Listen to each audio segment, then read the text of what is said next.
ગુજરાતમાં આપનું સ્વાગત છે। રાજકોટ જિલ્લાના ધોરાજીના જુનાગઢ રોડ પર અનેક પ્લાસ્ટિકના કારખાનાઓમાં બની ચોરીની ઘટના। જુનાગઢ રોડ ઉપર આવેલ પ્લાસ્ટિક ઉદ્યોગના કારખાનામાં ઠંડીનો લાભ ઉઠાવતા તસ્કરો 12 થી 15 જેટલા કારખાનાને ટાર્ગેટ કરતા તસ્કરો પ્લાસ્ટિક ઉદ્યોગમાં અમુક કારખાનામાં ચોરોએ નુકસાન કર્યું ને અમુક કારખાનામાં ચોરી કરતા તસ્કરો। ધોરાજી તાલુકા પોલીસ ઘટના સ્થળે પહોંચી સીસીટીવીના આધારે તપાસ હાથ ધરી। પ્લાસ્ટિકના કારખાનામાં લાખોની ચોરીની આશંકા। પોલીસ તપાસ દરમિયાન કેટલી ચોરી અને કેટલું નુકસાન બહાર આવી શકે। મારું નામ અમિત ટીમ્બડિયા। મારો પાણીનો બિઝનેસ છે રજવાડી એન્ટરપ્રાઇઝ અને જુનાગઢ રોડ ઉપર ટોટલ 12 થી 15 કારખાનામાં ચોરી થયેલી છે। અમારી ત્યાં રાતે 1 ને 5 ની આસપાસ આવેલા ચોર અને સવારે અમે રાયબેટા મુજબ કારખાનું ખોલતા અમને જાણ થઈ કે ભાઈ કારખાનામાં ચોરી થઈ છે।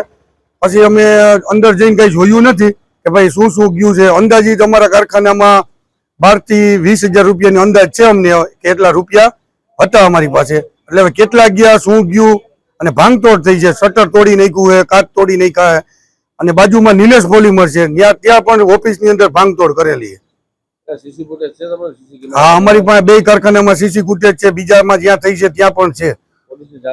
પોલીસ 112 માં કોલ કર્યો હતો અને આવીને ચક્કર મારીને પછી એવું કીધું છે કે અમે પાછા આવશું અને ચેક કરશું એમ। હજી પોલીસ તંત્ર કોઈ આવ્યું નથી। મારું નામ Rupapara Gautam, unique plastic, Junagadh road, Dhoraji.